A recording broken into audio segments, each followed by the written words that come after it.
Welcome into the Locked On Packers post-game show. I am your host this evening. My name is Brandon Snide, and the noise in Lambeau Field just got a bit louder for head coach Matt LaFleur after that blunder on Monday Night Football. I'm Peter Bukowski, host of Locked On Packers, and I have been an adamant defender of Matt LaFleur. I'm going to have to relax a little bit because he has to wear this one. Hey, this is Coach Jags. As Ric Flair would say, if you want to be the man, you got to beat the man. Go Pack Go! It's the Packers Squad. Everything Green Bay Packers every week. Covering all the big hits and game-changing plays from Titletown. The way only the Locked On Podcast Network can. From the frozen tundra with all the cheeseheads, the Packers Squad show starts now.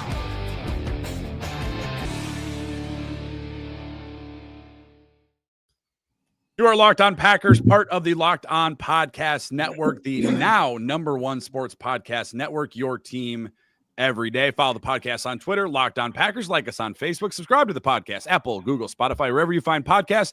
You will certainly find Locked On Packers, the #1 Packers podcast on the internet, and the show for the fans who unfortunately know what happened. They want to know why and how. As always, thanks to everyone who makes Locked On Packers their first listen each and every single day.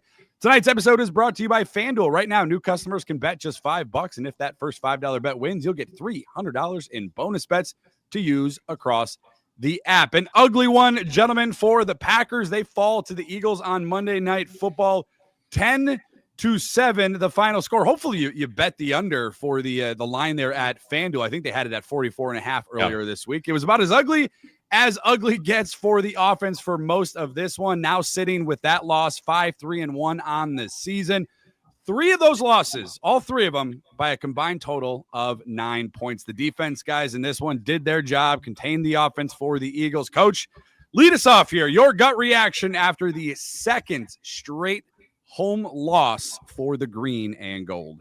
I'm not going to let that, the second home loss get lost on anybody. We talked about the formula on being a team at the end of the year, winning all your home games. Now we're -2 at home, guys, and that hasn't. I don't think that's happened 2 home losses in a row since like 18, 2013. 2013. And believe it or not, you guys, it happened on this date, November 10th. 2013 against the same exact team, wow. The Philadelphia Eagles. No, that was involving Scott Tolzien and Seneca Wallace, so a little bit of a different kind of feel for that one. Like this, this should just not remember those names, Peter. Well, look, I have a sickness. So look, the third game this season that you've lost, allowing 16 points or fewer. I know. Like that cannot happen. Like that is not Packer football. That cannot happen in a season where your offense has been, I think, pretty good on balance. That all the numbers say this is a really good offense, and they did not look like a really good offense. To me, this starts with Matt LaFleur, but in terms of on the field, this is dear to your heart. The offensive line, like 4th and 1, you got to have the 4th and 1, and you just get your ass kicked up front. Yeah, the front, they did not play well enough in this game to me. No, they didn't. But here's the thing: when Jenkins went out too, and guys, again, just think of this: who touches the ball every single snap, every game? Yeah, center and the quarterback. Yep. Center. I mean, the center always starts it. And when you lose that guy, he's the most valuable offensive lineman because he does touch the ball and he sets the fronts. He sets where the scheme is going. So when Jenkins went down, that just puts a dent in your offensive line. It just does. So you have your backup. And again, he's a backup because he's not as good as Jenkins, right? And so I think that made a big difference. The 2 illegal formations, guys, that's basic football now. And again, I think who was playing the Z the last play of the game? Was that Wicks? Honestly, at that point of this game, I have no idea who was in at receiver. Romeo Dobbs went down earlier in the game. It didn't ultimately matter, right? No, it didn't. But I'm just saying he covered up the tight end, right? And as soon as I saw it, I even put in the chat. I go, that's a legal formation. And then he fumbled it, and weren't going to get the first on it. I think Jacobs was trying to reach for the first down, and the ball got knocked out. Like I can't get too mad. I don't want to step on my turning point here, but for Romeo Doubs, you go 6 offensive linemen in plus territory, heavy play action, and you hit the one deep play you needed to get into the red zone. And Romeo Doubs is lined up incorrectly. Yeah. Like, you ran that, coach, you put that play in this week. Yep. How can that be your 2 most veteran receivers, 2022 draft class? So these are not young players. This is year 4 for those guys. You just can't have those kinds of mistakes. Like, the details of this offense are just a mess right now. It's technique. It's guys can't. I mean, we've been Jags. How many times have we gotten on this feed Wednesday or Sunday and said, or late Monday night, and said the guys can't get lined up? Yeah. Like that this is pee-wee football. This is 5th grade. You're learning how to clip your helmet. You got to learn how to get lined up. Yeah. Day one, right? I don't care if it's spring ball, your first day of camp, it's alignment, assignment, and then technique. I mean, that goes back to the most basic. If you're at St. Rita's coaching those guys, right? Yeah. You got to align the right way. And I wonder if, because that tight end was an extra offensive lineman, right? It really shouldn't have mattered. If it's a tight end, you have to be off the ball too. It doesn't matter what the number is. Right. But I mean, that one that was called back, the first one was called back. I think they had the 6th offensive lineman. Yeah. And he was to Dobbs' side. Right. And Dobbs covered him up. That's what it was. Right. That's where but the thing about that is, don't you check? Like, you got to know that, like, the whole reason you have the official to that side is to say, hey, am I covering this guy? Right. You're either saying I'm up or I'm back. You point at the official. Like, casual NFL fans watch receivers do that 60 times in a game. And I didn't notice that Dobbs did it, but it didn't look like to my eye. So who, coach, who does that fall on when you have these mistakes on the receiver? Because he covered up the ineligible. It was an ineligible number, but he checked in, and then Dobbs covered him up. So they are like. I think the question Brandon is asking is, like, how do you, if you're going to pie chart that coach and player, how do you assign that? It's on the receiver. He's got it. Because tonight was and Tom Brady has talked about this. Peter, I think you actually tweeted about this today, and that's why it came to my brain. The details tonight and the details in the last few weeks have been lacking. There was a play, I think it was the second to last drive before they had like 30-something seconds left, and when there was over 2 minutes left, where Josh Jacobs comes out and he starts to go to the left but turns to his right. You guys, if Josh Jacobs turned to his left, if he turns to his left and catches the ball, they're probably in field goal range off of that catch and run alone. Maybe Zach Bond catches Josh Jacobs. I don't know, but it's the little things that I've noticed with this Packers offense that just have not gotten any better. And quite frankly, they've gotten worse. And today's no different. Coach, I know you mentioned Elton Jenkins, and I don't mean anything bad what I'm about to say. He hasn't been good all year long. I don't think you lost a ton when Elton Jenkins. They said they thought he could be an All-Pro. He has definitively not been an All-Pro for whatever you want to say. Like, being the most charitable you can to him, he's not been anywhere near as good as they thought he was going to be. But he's still the best one you got. I don't. Maybe. I don't know. At this point, I really don't know. And take this as the angry fan right now, as the Packers lose to the Eagles 10-7. You coached in the NFL, so I'm not taking anything away from your point. I don't think it had one inkling on this game that Elton Jenkins wasn't playing. What the issue was, and it all centers around, and it's going to be talked about all week long, and as it should, and it was talked about going into this game, was head coach Matt LaFleur. You didn't do anything. I still don't know what this team's bleeping identity is. I have no idea. We've seen Jordan Love in moments be able to cook opposing defenses. We've seen Josh Jacobs just not been able to get off to a good start. You can blame part of that is the offensive line. Some of it is the play calling. Earlier in the game, Josh Jacobs and Emmanuel Wilson had 12 carries to Jordan Love's 3 passing attempts to start this game off. There was no rhythm for Jordan Love. He wasn't good to start. That's fine. I put that in the group chat. I understand that he missed a couple of wide open guys, but there was no rhythm for him to get started. He had no feel for the game whatsoever. We talked about it too. Romeo Doubs goes down. You don't have Jaden Reed. You don't have Matthew Golden. You don't have Tucker Kraft. I'm sorry, but I've seen Matt LaFleur coach teams with less talent to wins against the same or equal type of opponents that the Packers just lost to the Eagles, or the Packers just lost to in the Eagles. Like, the opportunity for this game to be won was in their hands multiple times, and Matt LaFleur failed this team. He's failed this team all year long, and more importantly, he's failing Jordan Love as we speak right now.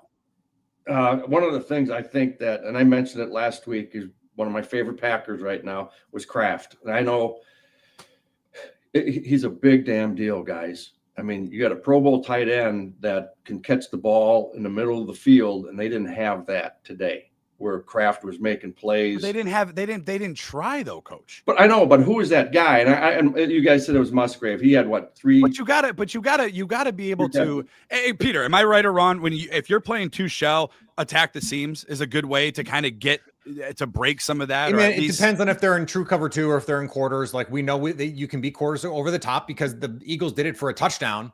I think the perfect summation of this to me, Brandon, to your point here, is Ben Solak pointed this out. Ben Solak writes for ESPN, but also happens to be an Eagles fan.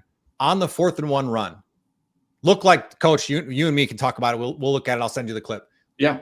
David Ajomo, defensive lineman for the Eagles, is calling out inside zone this way, inside zone this way. They knew the play. Yeah. Like, and every coach, right, in camps, in 2-a-days is going to say, I know what a coach would say. They should know what we're running and we should still be able to run it. Yeah. But I also felt like in that situation, call timeout. It's 4th and 1. Get to your best play. Like it's there. You just like you were taking L's all game. The run game was not great in this game overall.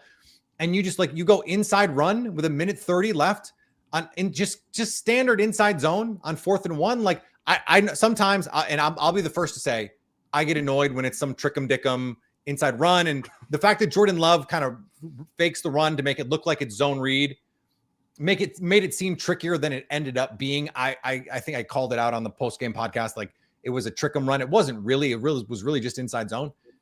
Like that.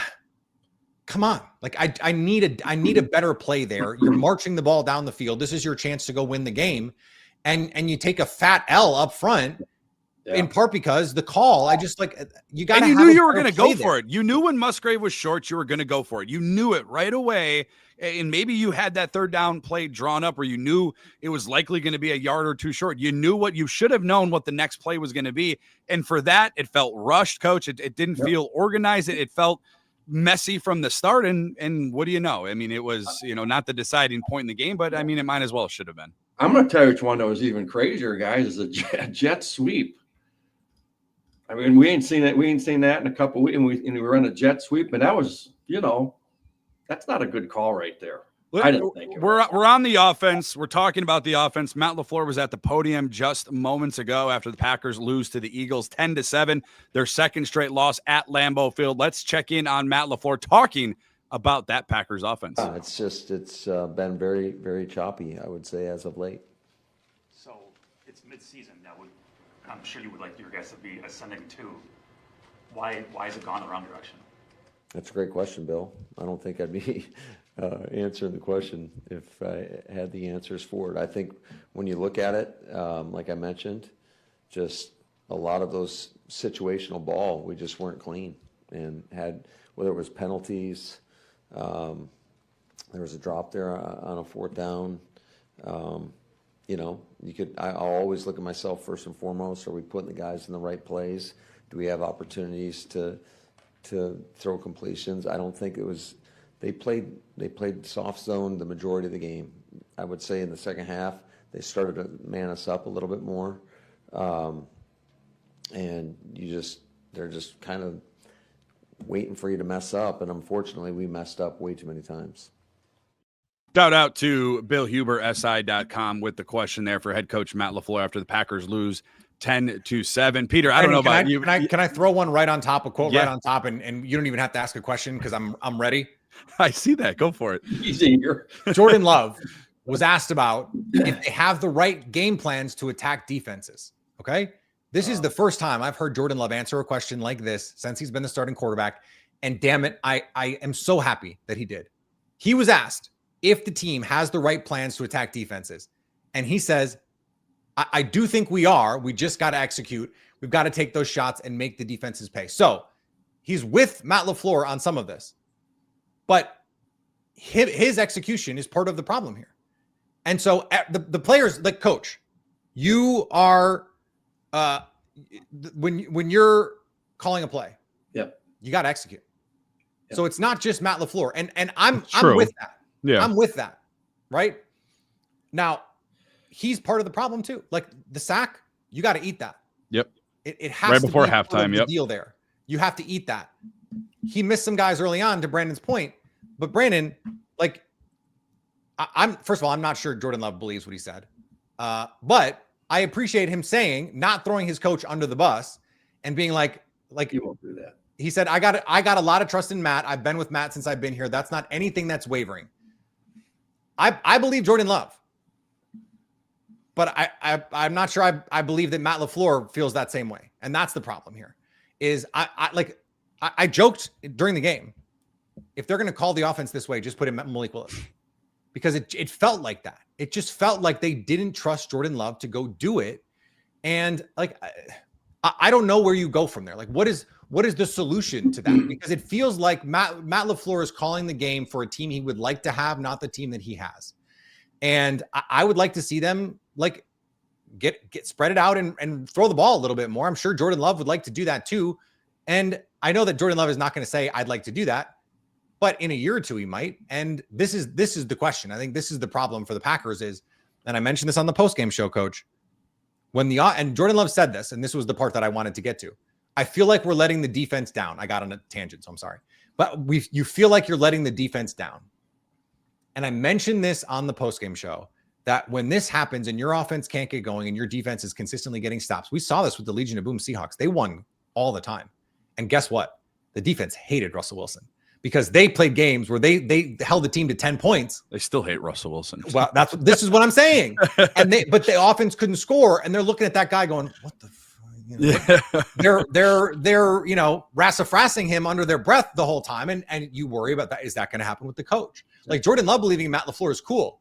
But if Micah Parsons doesn't believe in Matt LaFleur, now you're starting to sow some dissent. And this is the question. This is the problem, is if you can't start to get this figured out, that's when things go downhill. That's when your culture starts to fade. That's when fingers starting to get pointing. And if you're a coach, like you gotta get this figured out, because you can lose this locker room quick, fast, and in a hurry. There's so many directions that you went right there, Peter. But sorry, I was no, that's great. You made a bunch of great points. But here's the thing, as a coach, right? And players, you have to tell the players, go, guys, you know how many points we got to score? One more than the defense gives up. Hey, you know how many points we have to hold them to? One. You know what I'm saying? That's the mentality that you have to have as a team. Because if you start getting all of that going, and I don't think that's going to happen here. I really don't. And like maybe the fans and that maybe, but you really have to take control of that locker room right now, or that first team meeting that you're going to have, and go, that's from the beginning. We have to score one more point than they give up. A scoreless game at the half ends with the Packers losing 10-7 over the Eagles at Lambeau Field.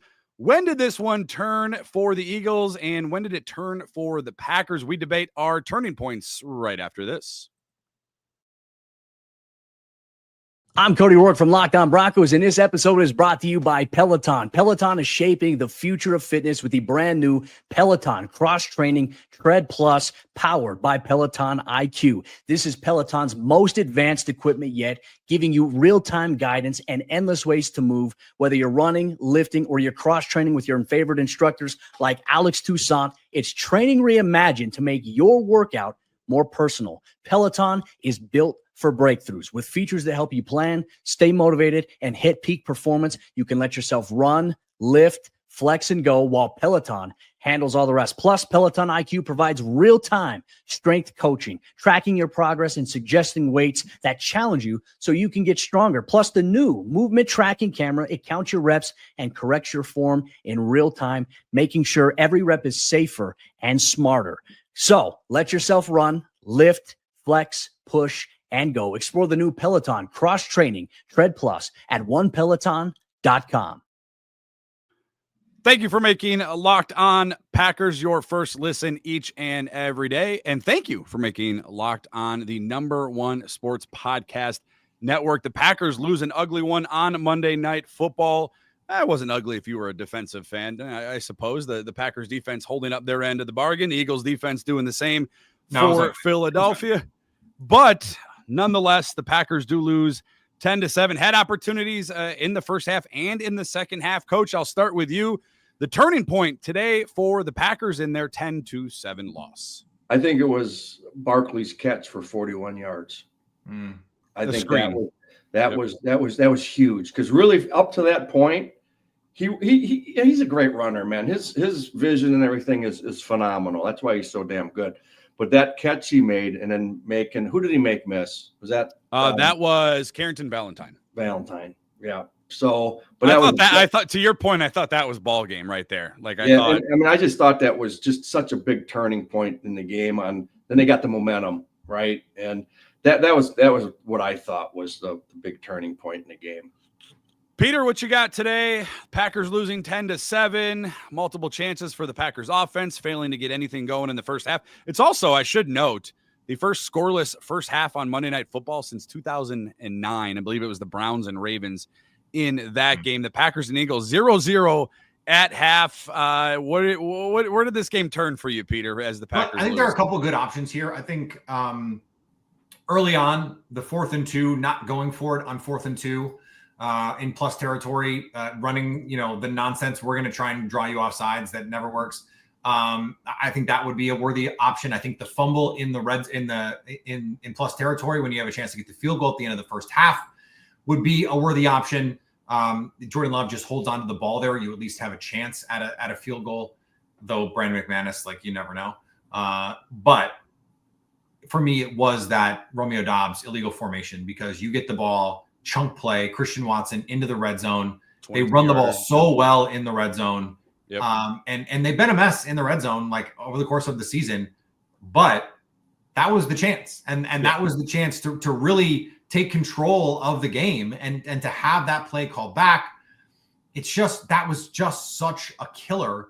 And so that to me, that was the game, because you felt like, they worked so hard. They finally had a drive. They finally hit an explosive play. Christian Watson was doing some work. I'd like to see Christian Watson be a bigger part of this offense. He's going to have to be at this point. They're still working him back, but I would really like to see him get the opportunities as the X receiver backside. Just let him go to work and let him try and get open against these teams. That to me, if they go down and score, I really do think if they go down and score, they win that game. That's how good this defense has been playing.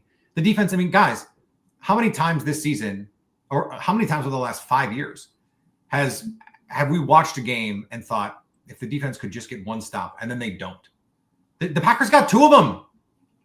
Nick Sirianni almost threw this game away, guys. I don't know what I was just telling Coach. I don't know what they were doing. What are you doing there? And Jags, explain to me. Why didn't? You don't have to explain the 4th down, because there's no explaining that. Right. Why Brandon McManus and the kicker.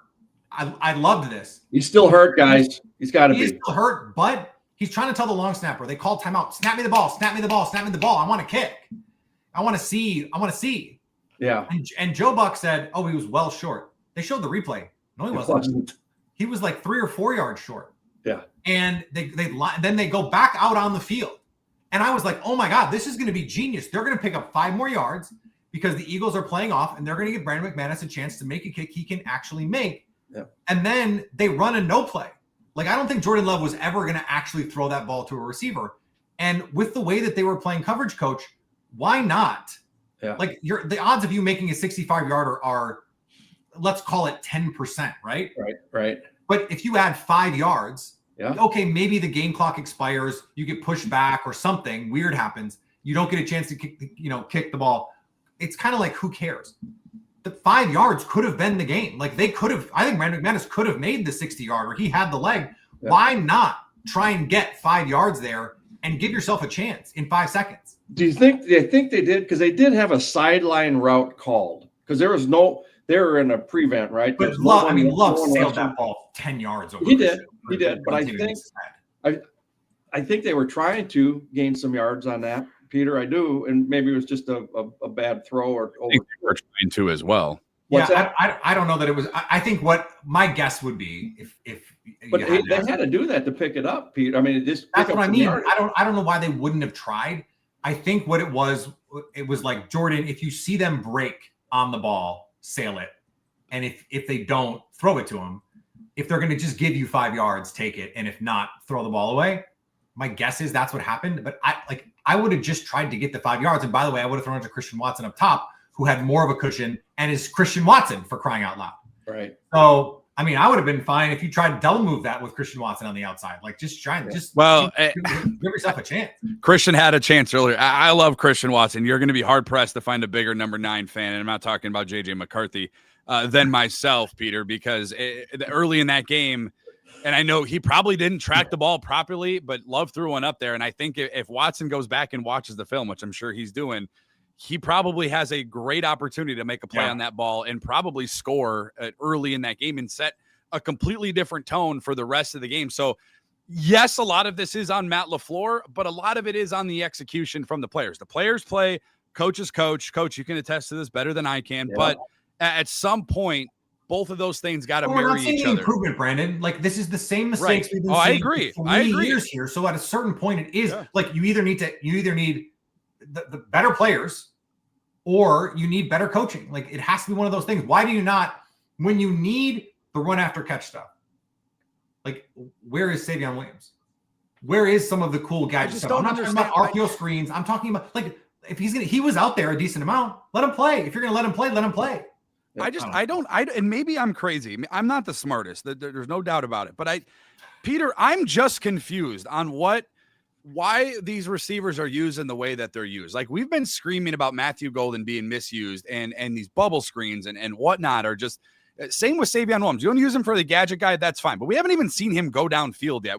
Christian Watson is another guy that they only go, it feels like one go ball. Right. Like, and that's what I mean. Like, it's I understand you're kind of forced with Dontavian Wicks there. He has the drop for Jordan Love late in the game, that crosser route or whatever it was right through his hands and had an opportunity, but it feels like there's no feel or role or defined role for any of these receivers. I understand Matt LaFleur wants to plug and play, but when you talk about, you go up to the press conference after a game, a 10-7 loss at home, your second in a row at Lambeau, and you talk about putting these players in positions to be successful. I'm not seeing it. I'm not seeing that come out every single week. And how many times do we got to hear Matt LaFleur go to the podium after a game and say, I got to do better?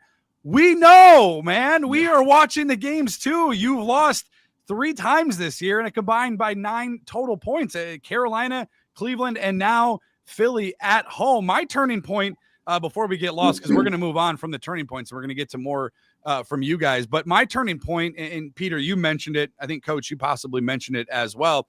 It's the Jordan Love turnover before half. It was a really gross, messy, muddy first half offensively for both of these teams, right?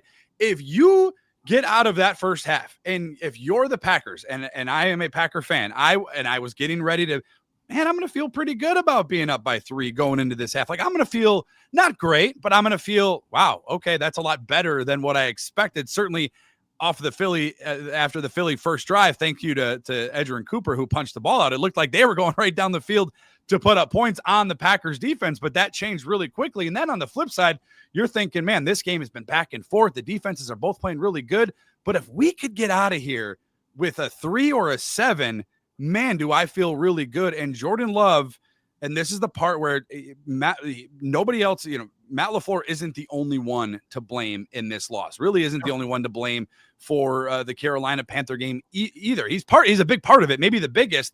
But Jordan Love, Coach, has got to learn in these situations. And I don't know how many times we got to say has got to learn, because I don't know if we're going to ever get to that point, because he's 6 years in the league. He's 3rd year into starting. We saw the bad interception against the Bengals a couple of weeks ago where he just should have thrown it away, instead throws it back into coverage and it's picked off in the red zone. And I understand this is probably the live and die portion of Jordan Love, but that's my turning point in this one, because if you get out of the first half and you're up 3-0 or 7-0, ideally, again, the game is completely different and things feel a lot different. But I think, Coach, this is who Jordan Love is, and he's going to try to make the play at the very, very last second, and the ball slipped out of his hands. If he makes the play, we're saying what a play, right? Like we've seen quarterbacks. We've seen quarterbacks make plays like that. You can't in that position have that sort of situation. Coach, I'm wondering, we've hinted at this before, but with this usage, do you think the coaching staff would be better if the players that they have are all the same? So Christian Watson, let's say Christian Watson, Dontavian Wicks, Romeo Doubs, and the rest of the players on the team were just like significantly worse, and they just let those main guys have 75-80% of the snaps. Do you think that would be better for this offense? I do. I mean, I wish. Yeah, and the thing that bothered me too is like we had one throw down the field. It was 3rd and 20. Yeah, well, and then the play that gets called back. I mean, well, that, but I'm just saying, like, really, like in the first half, it was to Watson. That was it, right? Other than that, we didn't generate anything down the field. I don't believe. Well, and that's why to me, Brandon, the LaFleur part of this is where's the play action? Where is the under center? We talked about that at halftime, and then what do they do in the second half, Peter? Like, I mean, why does it take till halftime? Coach, have you ever seen a 3rd and 10 back up in your own end zone from the gun, play action, and it works? Oh, I did. That was unbelievable. It shocked me. I go, what is unbelievable that it worked. Troy was even like confused. I was the Oprah meme. I was just sort of like, yeah. See, like, hello. And when your offensive line can't block and you want to throw the ball, play action, move the launch point, move Jordan Love around. Like, I just feel like some of these things to me are simple. Go to tempo where you've got to dictate terms. Now, the one time they played with pace in this game, I guess it was really 2. They go right down the field and have a chance to kick a field goal. Jordan Love fumbles, but they move the ball right down the field. And then at the end, they move the ball and score a touchdown. And it's just sort of like, okay, I know you can't actually be in no huddle the whole game, but why can you not go to that in certain situations? Why you get a first down? You hit Christian Watson for 10 yards. Let's get to the line quick and run another play. Like, let's go. That was something that I thought Mike McCarthy and Aaron Rodgers always did so well, Coach. You were there. Brett Favre would do that. Like, hey, just as a change up, we need a little juice. Let's just go no huddle here, or let's go sugar huddle here. And I don't know why. I think Matt LaFleur wants to get in his bag and he wants to get into 13 personnel and he wants to get all of his cool plays. And sometimes I feel like, Coach, they let the great be the enemy of the good. They wanted to get into the perfect play. I think a lot of these called passes, they're canning to run calls because they're getting light boxes, but they can't run into light boxes. And it's like, just call some more pass passes. I need some more pass passes where you can't have Jordan Love go, oh, we got a good box to run into, so let's run it. Well, they can't run the ball. So how about just some pass passes that they're going to call here? I know I'm oversimplifying it, but that's how it feels right now. Yeah. So what you would have like on that, where you're talking about, they're called team passes, right? Where you're going to call them. This is what they are. You got a shell across, a dig, or whatever the combination. It doesn't matter. But those are called team passes, and it doesn't matter what coverage they're in, because they should be, and you just have to read it out though by a progression. But that's what you have to go to. And they started going to, it was really 2 minutes when they started going up tempo. Yeah. Other than that, did they? I don't think, because I think, Brandon, you said, hey, up tempo, and it's like about 2 minutes and 30 seconds or so on the clock or something in the first half. And they started going up tempo on it, I believe. Coach, and that was the drive. That was the drive where they fumbled. They fumbled where Jordan Love fumbled the football. We'll have to go back and watch the tape, not to sound like Matt LaFleur here, but like it didn't seem, Coach, like they ran a bunch. Like we joke about it on this show. They love to run dragon. They love to run slant flat. I didn't see that today. I was just going to say, did they call it once? Like, did they run one slant today? It didn't feel like Jordan Love was looking at Romeo Doubs running a slant or Dontavian Wicks running a slant the whole game. Yeah. And those are the kinds of things, like, I know there's issues separating, and Quimion Mitchell and DeJean are really good players, but like their cornerback too, Adoree Jackson, has been a problem all year. Everyone has attacked their cornerback too.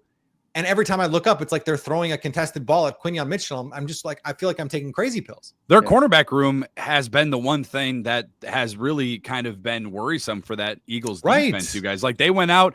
It's been so bad, Coach. They went out and got Jair Alexander, who's all but pretty much cooked. Like, you don't sound too evil here, but pretty much all but done. And there was no it didn't feel like there was any attack, offensively speaking, to the weakest part of their defense. You're lining Jordan up under center. You're not really doing the play action. You're in shotgun. You're allowing your offense. Jordan Love to just sit back there as a sitting duck, and it just didn't feel like there. And if you knew. The Philly got everybody back essentially for their defense coming off of their bye week. They had Nolan Smith back, like they had their guys. They had Jalen Phillips they acquired in the trade market, and you would have thought, Coach, that going into this game it would have been a quick. Let's get the ball out of Jordan Love's hands. Let's get Jordan Love into a rhythm. If we got to move the pocket, let's move the pocket a little bit. I go back and I know this again, Peter. This might be crazy, but if you go back and watch, Coach. When Malik Willis was under center and the way that the offense was ran. Now, are they two different quarterbacks? Yes. I'm not comparing Jordan Love to Malik Willis, but what they did with that offense was just there was a lot of different movement and there was a lot of quick passes and the offense quickly got into a rhythm, and we just have not seen that. And I still, in the middle of November, you guys have zero identity or zero clue what this Packers identity is. I have no idea. I have no clue. Well, it's still the explosive plays and the variance, but you have to have something else. And I loved that you brought back up the Tom Brady point about the intermediate passing game, because the intermediate passing game does not exist right now. Like they call intermediate passes like Justin Fields is the quarterback, and like that just can't happen. I know we've spent 36 minutes and I spent 30 minutes on my show mostly complaining about what happened. We have to talk about the defense though, guys. Like the defense played their asses off in this game. This is a stat from Shield Kapadia, but by success rate. So how often do you have a successful play? This was the Eagles' worst regular season game played by Nick Sirianni and Jalen Hurts. Yeah, that makes this worse. A sixth percentile offensive performance. Yeah. This was outstanding defense. And no, you're right. It's spoiled because I gave you the stat off the top. They're the only team in the NFL this year with 3 losses, allowing 16 or fewer. The defense is good enough. And that is if you're the Packers, that's what you have to continue to hang your hat on. And you say, okay, the offense just has to get hot. This defense, if you can keep the Eagles to 10 points, you can stop anybody in the NFL. The Eagles off a bye week. Yeah. And you hold them to 10 points. That's really, really good business. This defense is good enough to win them a Super Bowl. The offense just has to get hot. We've seen teams do it. That's where you have to have your faith if you're going to be a glass half full guy, or even if you're a glass half empty person. Look at that. Like the defense was outstanding in this game. And you had your offense was what, a D, and you still had a chance late to win. So there's still, I think, some positives to take here for this team. The season's not over. No. Like this is not time of death on this season. Don't check the live chat then if you don't think the season is over. You might be it was convinced. The same thing on my live chat, Brandon. Like it was fire LaFleur. It was the season's over. It was hang it up. See, we're getting that, and I'm getting a lot of fire Goody, and I'm not there yet. You guys know he's a big fan of the Packers, Locked On Packers podcast. But this offensive line's not good enough right now. Like that's the problem. Is but that's not necessarily. I don't know. I was also mistaken because I thought Elton Jenkins, the move to center, was going to be fantastic. I thought Aaron Banks in San Francisco is a completely different player than the one we've got here in Green Bay. But to your point though, Peter, is you mentioned, the offense has to get hot. We've seen them in spurts this season. That's what is so puzzling about this season is we saw it in week 1. We saw it in week 2, right? I know you only put up 27 points in both of those games, but you bullied both of those teams. And at the moment, the Washington Commanders were everybody's, pick to win the NFC, and the Detroit Lions are still the Detroit Lions. And then we saw it in week 3. Week 4. I know they stubbed their toe against Cleveland, but that's the number 1 defense in the NFL. But in Dallas, the offense puts up 40 points, and then they have an early bye week, and then they come out of it, and that win against Cincinnati may look a little bit better as Cincinnati has played better football under Joe Flacco, and will eventually get Joe Burrow back. And then we saw it in the second half, you guys, 2 weeks ago against the Pittsburgh Steelers on a Sunday night game on the road where Jordan Love has 20 straight completions and the offense starts clicking in the second half. And then we get to Carolina and it's like, what happened? Like, Coach, I know it's a week-to-week league, but why are there so many inconsistencies with this Packers offense? You know what? I don't know, because you're right. I mean, a couple of weeks ago, 20 passes in a row.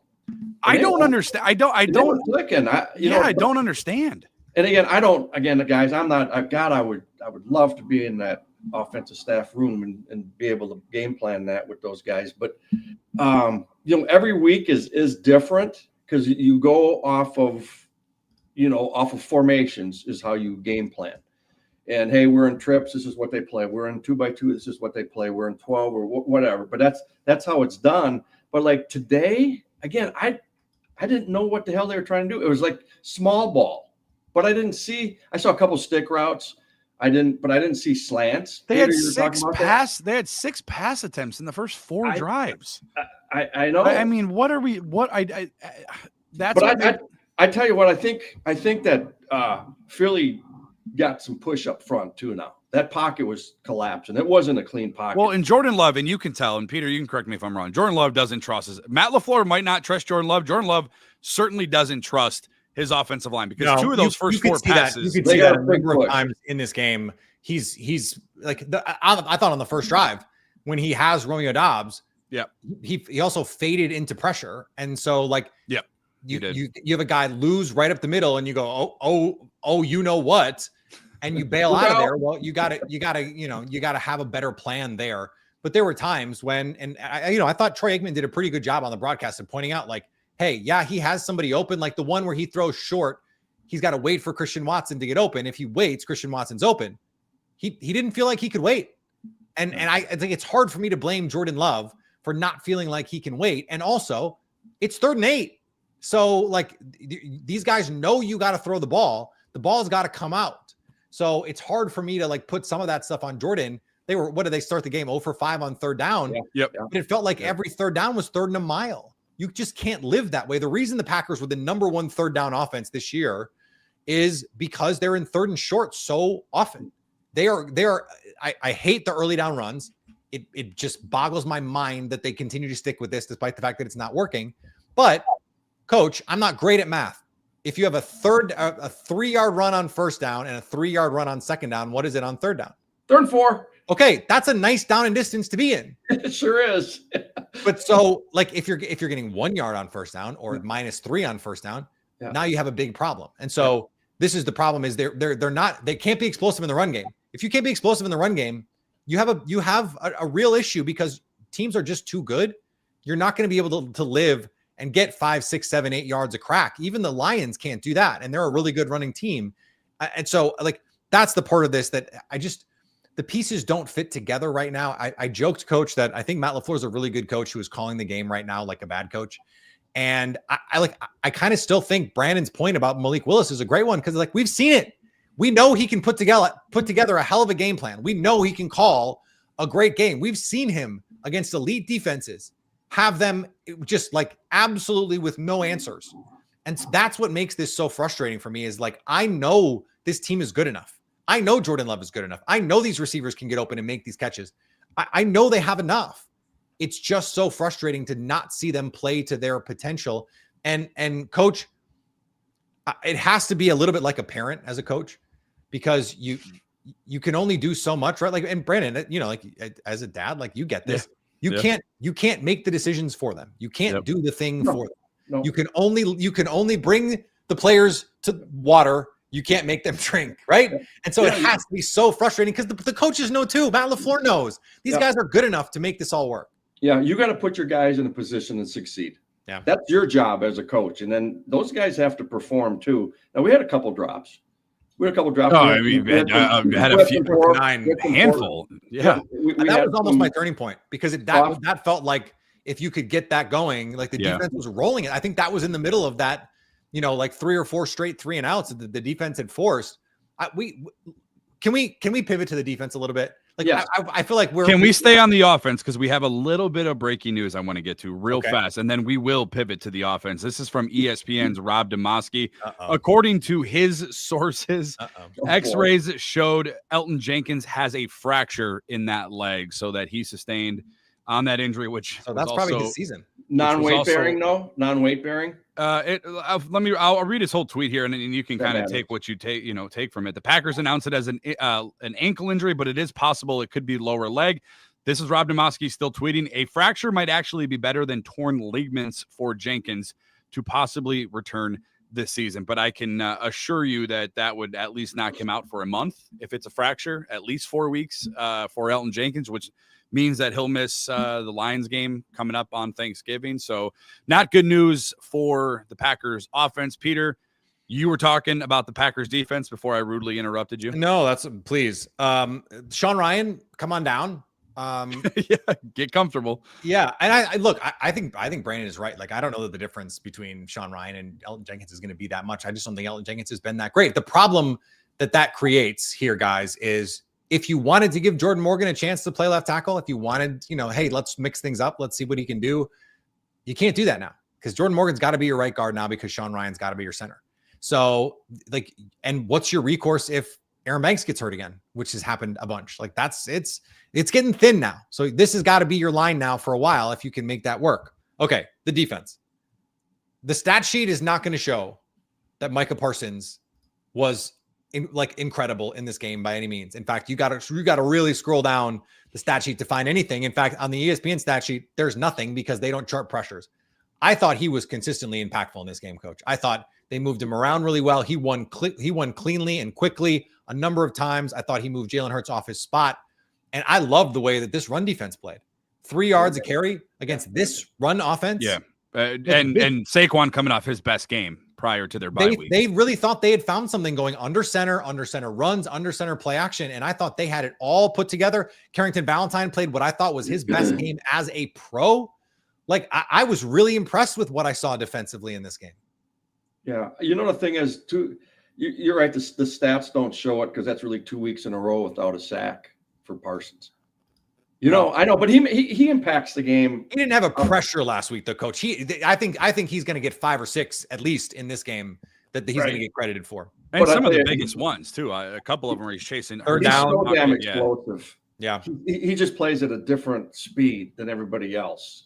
It's like like those old when you run in the back and forth and you got it on fast. You go, that guy's fast. Yeah, and explosive. And you saw the value of Devontae Wyatt. I mean, he ran down Jalen Hurts too. I mean, you saw. The fastest 40 time game. Yep. for a guy over 300 pounds in combine history. He chased down Jalen Hurts. Like, for most defensive tackles, they've got no shot at getting Jalen Hurts to the sideline there. That could have been a 20-yard run, and it's 6 because Devontae Wyatt is the guy out the gate there.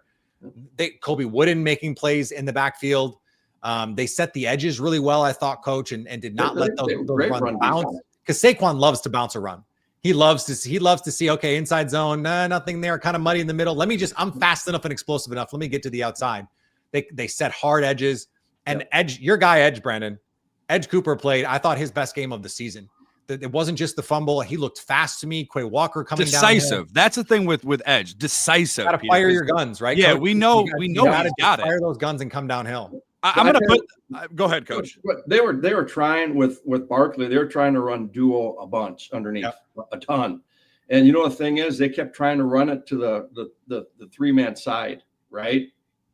That overload we talked about last week, but nothing was there. And early in the game, Saquon bounced it back behind the other side, and he found a crease for a nice run. But they tried like hell to get that duo game running. I'm just going to put this out there because at the beginning of the season, our preseason show, we had bold predictions.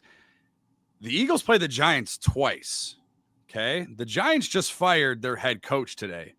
Jeff Hafley just gave Nick Sirianni the worst offensive performance he's had as a head coach. I know where you're going.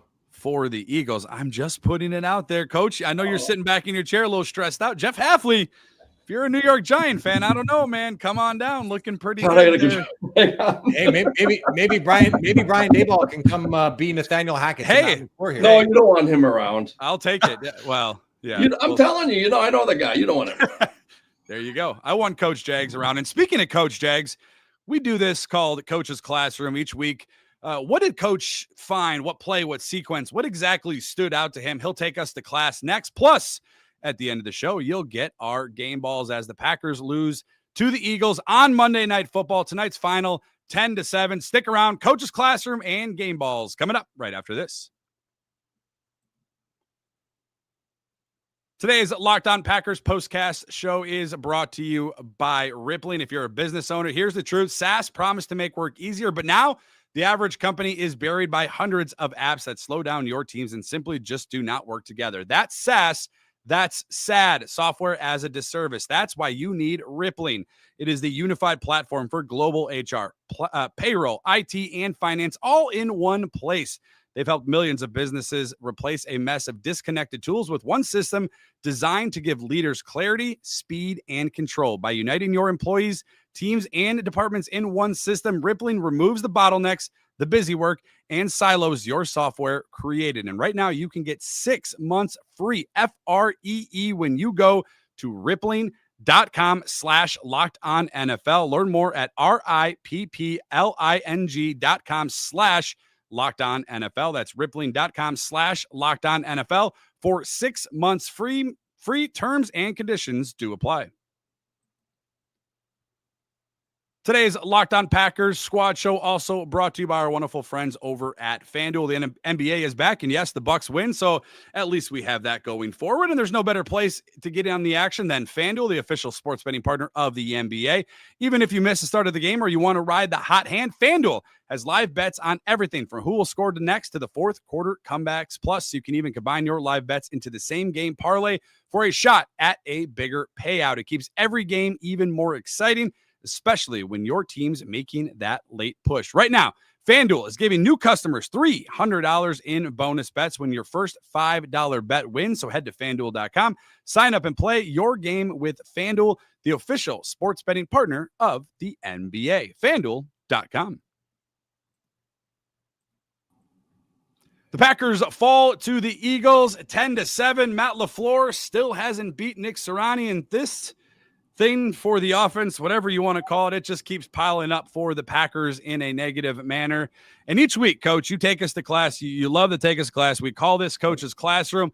What stood out to you tonight as the Packers fall to the Eagles 10-7? Guys, tonight I'd truly would like to do this. Let's make this the offensive staff room or the defensive staff room with all three of us, right? Because I want to talk about clock management at the end of the game, okay? So the Eagles got the ball around 5 minutes left in the game, and they started running a game. And there's situational football, a thing called 4-minute offense. And what you do is you run the ball, and what you try to do is you bleed the clock as you snap it at 1 second. And the Eagles did a good job of that, and then they threw the ball. And it didn't even make sense to me because they were running the clock down really good. And I even said in the chat, I go, guys, here's 4 minutes. I go, they're doing a great job of it. And then they end up, and you don't want to throw the ball there because if it's an incomplete, it stops the clock. So in 4-minute offense, the clock is your friend, right? And if you're playing a defense or trying to get like the Packers, it's their enemy. So it didn't make sense to me when they threw a pass on it, and they ran kind of like a keeper, and Hurts had to go, and he just ended up throwing away. But it stopped the clock. You don't want to do that. You want to take as much clock off of the game clock as you can, and they did that. And then they had to go for it on fourth down, and that was really a crazy. I don't know. When they lined up, I'm like, okay, they're going to try to draw the Packers off sides. Then maybe they'll go for it on 4th and 3. But when he snapped the ball and the throw, and obviously that's, Sirianni being, he's a little bit petty. He's a little bit one of those cocky coaches where he wanted to walk off home run to AJ Brown, who I'm sure can't be thrilled with tonight's performance out of him for the Eagles. And he's been whining all season long about the lack of targets and trying to get him involved. But that we'll could have a new book on the sideline next week. Don't worry. Yeah, he'll have a new book. Yeah, no, that's no kidding. Yeah. That felt like one of those moments where if you turned off the game and maybe I had a buddy who was at the game who actually left the game and was like, don't tell me they're actually coming back. And that was one of those moments in this game where if it goes the other way, and I'm not saying the Packers season is over. I'm not saying that, they're still in the playoffs. So right now they're currently in the 7th seed after this week wrapped up week 10. But it could change. The playoff seeding in mid-November, guys. I'm with you. I'm with you. Like, the Bears are shut up. Who cares? And the thing about that is too, there's the thing about that. Well, Bears fans, Coach, on social media, they kind of bury themselves. They're But the thing about it is, and a lot of discourse was handed on social media this week, and certainly around the media and the Packers content creators was, is this a must win? And the answer to me was no. Like, it's not a must win because all the games that you have to win, you want to win every game, but you have 5 division games still in front of you. 1 against the Lions coming up on Thanksgiving. I would classify that as a must win. 2 against the Bears in 3 weeks. I would classify those as must wins, certainly now, because both of those losing to the Panthers and Browns Packers made all your division games from here on out must wins. You have to, and they are most of the time. But that moment to back to my Eagles decision, Coach, where you're taking us to class here, that turns around and the Packers win the game, or it goes to overtime and maybe later on they win. Like, that can derail a season and that can make a season. And the Eagles were playing with quite the fire in that moment. But could you imagine giving the ball back? Could you imagine if they lost that game? I think if it goes to overtime, my God, they almost lost it twice, Coach, to your point. Like, and you said this in the group chat, you were just like, why on 2nd and 8 did they decide to throw it and then throw it again? And so it's just like that, those decisions, like in that situation, I think you just have to say, if it's not there, rather than throw it away, just try and get to the edge and go down. Just right. I've seen, I vividly remember there was a time where the Packers did this. They called a play action pass on 2nd down, because always 2nd down, right, Coach? It's always 2nd down. Sure. So it's Aaron Rodgers just went down, just took the sack, because he was like, it's more important that I go down, and it's okay if we lose the yardage because the time is the more important thing. Right. And so the Eagles gave the Packers every opportunity. I mean, to get the ball back with 2.5 minutes left was a gift.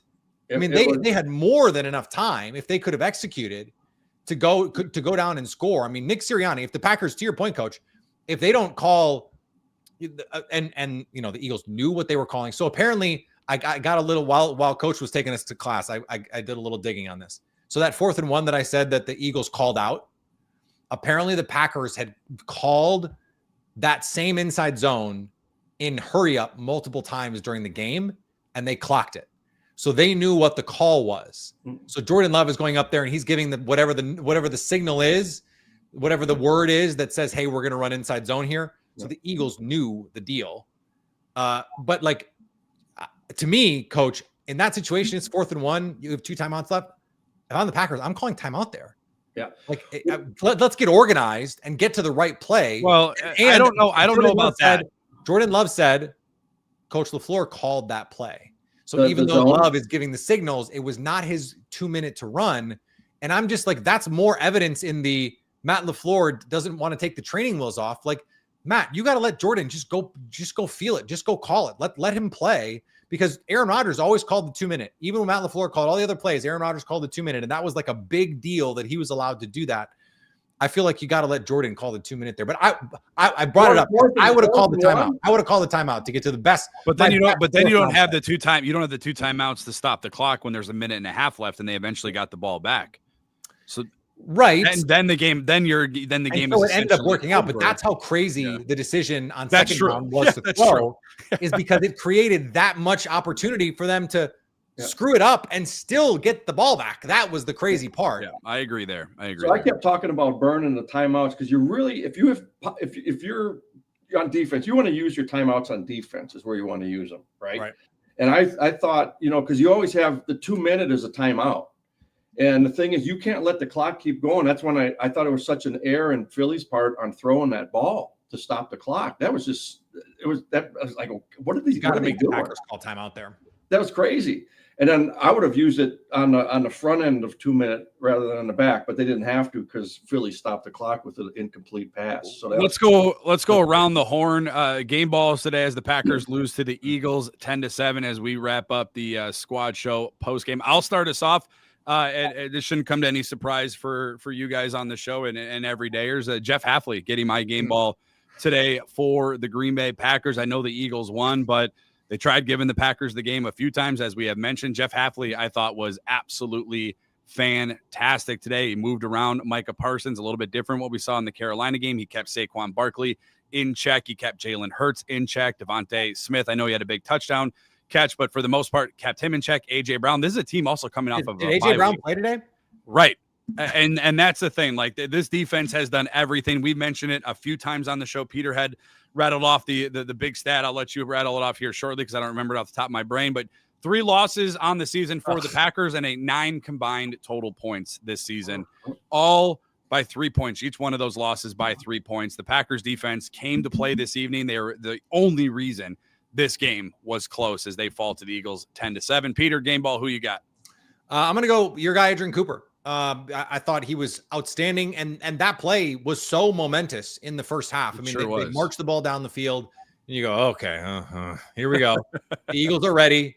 They came to play. This is what the offense looks like now. And to make that play, Xavier McKinney, like, what a call by Kevin Patullo. I thought the 3rd and long draw was a stroke of genius, and would have gotten them. Like, if he just gets tackled there, they're in tush push range, and they probably pick it up because they're just automatic with that stuff. That play, and then there was a number of other plays. He strings out Jalen Hurts to the side, or he's getting into the backfield. He's shooting a gap here.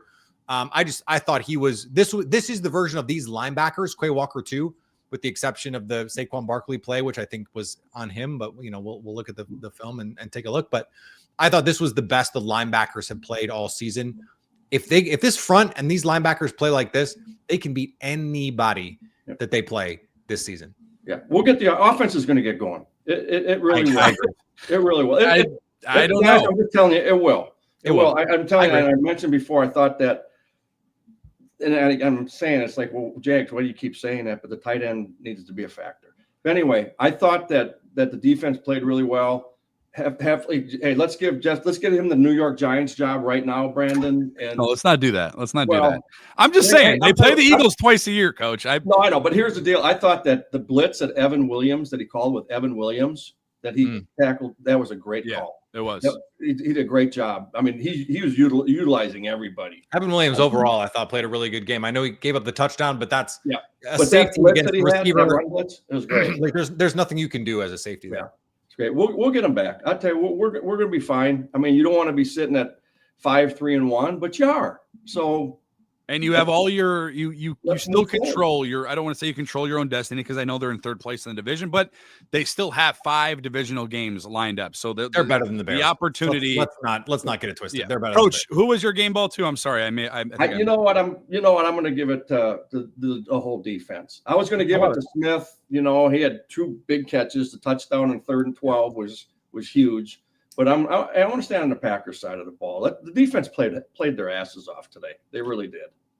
Packers lose to the Eagles on Monday Night Football. Tonight's final 10-7. Now 5-3-1 on the season.